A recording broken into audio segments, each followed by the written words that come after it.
नमस्ते दोस्तों। Perfect English grammar के इस चैनल में मैं विठल जादव सर आपका बहुत बहुत स्वागत करता हूं। तो आइए दोस्तों, आज देखते हैं चेंज द वॉइस। टेंस कौन सा है? पास्ट परफेक्ट टेंस यानी कि पूर्ण भूतकाल। पूर्ण भूतकाल के अंतर्गत आज हम देखेंगे एक्टिव वॉइस का पैसिव वॉइस कैसे करना है। तो हमारे सामने बी निगेटिव सेंटेंसेस यानी कि नकारात्मक वाक्य। कौन से टेंस में? पास्ट परफेक्ट टेंस में निगेटिव सेंटेंसेस यानी कि नकारात्मक वाक्य। तो उसके लिए हमें पहले क्या देखना पड़ेगा? इसका फॉर्मूला, इसका सूत्र क्या है? तो इसका फॉर्मूला है subject plus had plus not plus verb 3 plus object. Negative है इसलिए नॉट। तो दोस्तों, इसका अर्थ क्या है? ये फॉर्मूले का स्ट्रक्चर का अर्थ क्या है? तो इसका अर्थ है क्रिया नहीं हो चुकी थी ऐसा दर्शाने के लिए इस स्ट्रक्चर का उपयोग किया जाता है। पास्ट टेंस में, भूतकाल में, अतीत में कोई क्रिया नहीं हो चुकी थी, इसलिए ऐसा दर्शाने के लिए इस सूत्र का उपयोग किया जाता है। तो दोस्तों, इस सूत्र के अनुसार अगर हमें एक्टिव वॉइस का पैसिव वॉइस करना है तो उसके लिए हमें जानना होगा इसके रूल्स, इसके नियम क्या है। तो देखते हैं इसके नियम, rules. Active to passive voice करने के लिए रूल्स। रूल नंबर 1, सबसे पहले कर्म यानी ऑब्जेक्ट लेना है। जब हम एक्टिव वॉइस का पैसिव वॉइस करने जा रहे हैं तो हमें सबसे पहले क्या लेना है? कर्म यानी ऑब्जेक्ट लेना है। रूल नंबर 2, कर्म के बाद यानी कि जब हम ऑब्जेक्ट लेते हैं, कर्म लेते हैं, तो उसके बाद हैड लेना जरूरी है। हैड है क्या है? हैड है क्या है? ऑक्सिलरी वर्ब यानी कि हेल्पिंग वर्ब। किस लिए? पास्ट टेंस के लिए। तीसरा, हैड के बाद जब हम हेल्पिंग वर्ब हैड लेते हैं तो उसके बाद नॉट लेना जरूरी है क्योंकि ये निगेटिव सेंटेंस है। रूल नंबर 4, नॉट के बाद बिन लेना जरूरी है क्योंकि पूर्ण काल में हमेशा बिन का यूज किया जाता है, इसलिए नॉट के बाद बिन लेना बहुत जरूरी है। और अब एक्टिव टू पैसिव करने के लिए रूल नंबर 5, बिन के बाद जब हम बी डबल एन बिन लेते हैं तो उसके बाद क्रिया यानी कि एक्टिव वॉइस के वाक्य में जो क्रिया रहती है, वर्ब रहते हैं, उसका थर्ड फॉर्म यानी कि पास्ट पार्टिसिपल फॉर्म, ऐसा भी कहते हैं, थर्ड फॉर्म लेना जरूरी है। Rule number 6, active to passive करने के लिए रूल नंबर 6, थर्ड फॉर्म के बाद जब हम थर्ड फॉर्म लेते हैं क्रिया का तीसरा रूप, तो उसके बाद प्रीपोजिशन बाय लेना जरूरी है।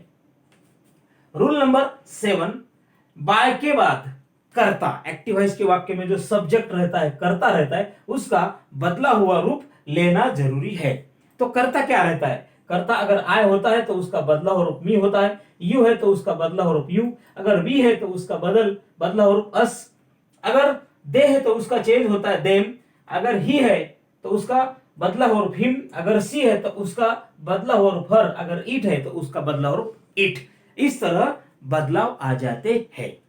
तो दोस्तों, अब हम देखेंगे कि निगेटिव सेंटेंसेस यानी कि नकारात्मक वाक्य इस टेंस के अंतर्गत, इस स्ट्रक्चर के अंतर्गत इसका एक्टिव का पैसिवाइज कैसे करना है। तो इसके लिए हमने हमारे सामने एक्टिव टू पैसिवाइज करने के लिए सबसे पहले sentence number 1, I had not eaten raw mango. इसका मतलब होता है, अर्थ होता है कि मैंने एक कच्चा आम नहीं खाया था, यानी कि कच्चा आम खाने की क्रिया नहीं हो चुकी थी पास्ट टेंस में, भूतकाल में। तो दोस्तों, रॉ मैंगो, ये जो हमारा ऑब्जेक्ट है, सबसे पहले आएगा raw mango. Had helping verb had नहीं इसलिए नॉट, पूर्ण काल के लिए बिन, और ये इटन, इटन ईट यानी खाना, और इसका थर्ड फॉर्म इटन या आएगा इटन, प्रीपोजिशन बाय, और आई सब्जेक्ट है, इसका बदला हुआ रूप मी। वाक्य बनता है पैसिव वॉइस का, raw mango had not been eaten by me. Active voice का sentence number 2, we had not listen a story, यानी कि हमने कोई भी कहानी नहीं सुनी थी।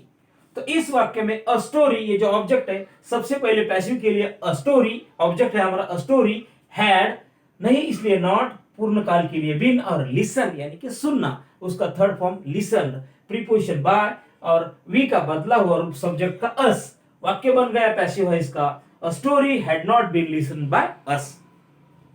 एक्टिव वॉइस का sentence number 3, you had not thrown a new ball. You had not thrown a new ball, अर्थ है इसका कि तुमने एक नई गेंद नहीं फेंकी थी। तो इस वाक्य में अ न्यू बॉल, ये जो ऑब्जेक्ट है पैसिव के लिए सबसे पहले आएगा अ new ball, helping verb had नहीं इसलिए नॉट पूर्ण काल के लिए बीन, और थ्रो यानी फेंकना उसका third form thrown, preposition by और सब्जेक्ट यू, यहां आएगा यू। वाक्य बन गया हमारा पैसिव वॉइस का, a new ball had not been thrown by you. Active voice का sentence number 4, they had not completed their work, यानी कि उन्होंने उनका जो काम है वो पूरा नहीं किया था, काम पूरा नहीं हुआ था उनके हाथ से। तो इस वाक्य में दियर वर्क, ये जो हमारा ऑब्जेक्ट है, ये क्या पहले क्या आएगा पैसिव के लिए, their work.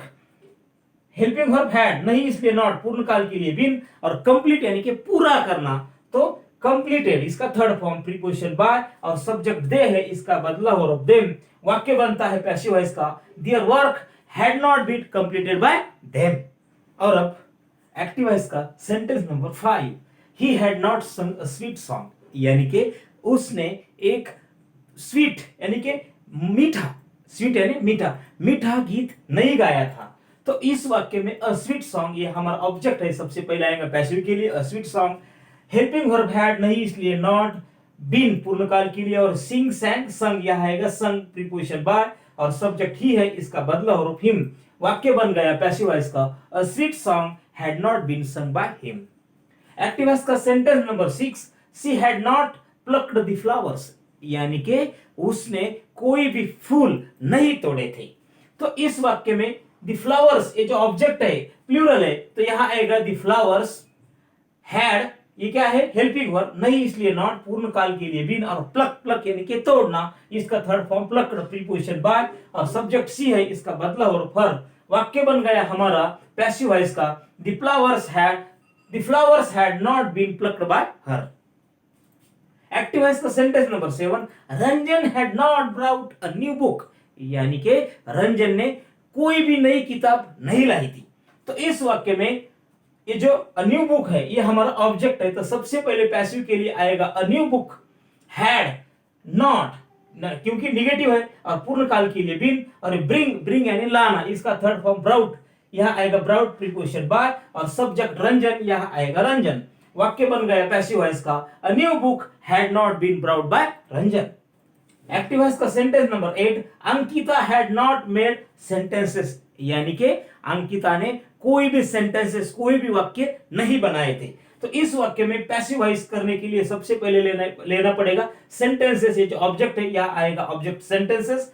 Helping verb had नहीं इसलिए नॉट पूर्ण काल के लिए बीन, और मेक, मेक यानी बनाना, इसका थर्ड फॉर्म है मेड, यहां आएगा मेड प्रीपोजिशन बाय और सब्जेक्ट अंकिता, यहां आएगा अंकिता। वाक्य बन गया पैसिव वॉइस का, sentences had not been made by Ankita. और अब एक्टिव वॉइस का sentence number 9, Pawan had not sent messages, यानी कि पवन ने कोई भी संदेश नहीं भेजे थे। तो इस वाक्य में मैसेजेस, ये जो हमारा ऑब्जेक्ट है ये प्लूरल है, तो हमें पैसिव वॉइस के लिए सबसे पहले लेना है मैसेजेस। हेल्पिंग वर्ब हैड नहीं इसलिए नॉट, बिन पूर्ण काल के लिए बिन, और सेंड, SEND सेंड यानी भेजना, और उसका थर्ड फॉर्म है सेंट, यहां आएगा सेंट प्रीपोजिशन बाय और सब्जेक्ट पवन। वाक्य बन गया पैसिव वॉइस का, messages had not been sent by Pawan. Active voice का sentence number 10, Priya had not coloured the pictures, यानी कि प्रिया ने चित्रों को रंग नहीं दिया था। कलर, कलर्ड, कलर यानी कि रंग देना, कलर्ड द पिक्चर्स। तो इस वाक्य में द पिक्चर्स, ये जो हमारा ऑब्जेक्ट है ये प्लूरल है, तो यहां आएगा pictures, the pictures. The pictures had not पूर्ण काल के लिए बीन, और कलर, कलर यानी रंग देना, कलर्ड प्रीपोजिशन बाय और सब्जेक्ट प्रिया। वाक्य बन गया, the pictures had not been coloured by Priya. वाक्य 11, सेंटेंस नंबर 11, एक्टिव वॉइस का sentence number 11, Amol had not sold the fruits, यानी कि अमोल ने कोई भी फल नहीं बेचे थे। तो इस वाक्य में द फ्रूट्स, जो फल है, फल, फल का क्या है, बहुवचन है फ्रूट्स, तो ये द फ्रूट्स सबसे आएगा पहले, क्या आएगा पैसिव वॉइस के लिए the fruits. Helping verb had नहीं इसलिए नॉट, पूर्ण काल के लिए बीन, और सेल, SELL सेल यानी कि बेचना, उसका third form sold preposition by और सब्जेक्ट अमोल। वाक्य बन गया पैसिव वॉइस का, the fruits had not been sold by Amol. इस तरह एक्टिव का पैसिव वॉइस बनता है। कौन से वाक्य में? Negative sentences. कौन सा टेंस है? Past perfect tense. तो ये हमारा आज का दूसरा वीडियो है। कल हमने इसके पहले क्या बनाया? हमने कौन सा वीडियो बनाया? अफर्मेटिव सेंटेंसेस यानी कि सकारात्मक वाक्य। आज का वीडियो है निगेटिव सेंटेंसेस यानी कि नकारात्मक वाक्य। तो दोस्तों आज के इस टॉपिक में हमने सबसे पहले आपको क्या बताया? तो इसका जो स्ट्रक्चर है वो बताया। इसका स्ट्रक्चर के अनुसार एक्टिव का पैसिव वॉइस कैसे करना है, इसके जो रूल्स है यहाँ आपको लिखकर बताए हैं, आपको सब यहाँ पे लिख दिए और आपको समझाए है। और अब हमने ये जो आपके सामने 11 सेंटेंसेस है, एग्जांपल्स, 11 एग्जांपल्स आपको सॉल्यूशन के साथ यहाँ बताए हैं। तो दोस्तों मेरे ख्याल से आज का ये वीडियो आपको बहुत पसंद आया होगा। तो दोस्तों आपने ये जो वीडियो देखने के लिए, इस टॉपिक के लिए आपने जो आपका समय दिया है, बहुमूल्य समय दिया है, इसके लिए मैं आपका बहुत बहुत धन्यवाद मानता हूं।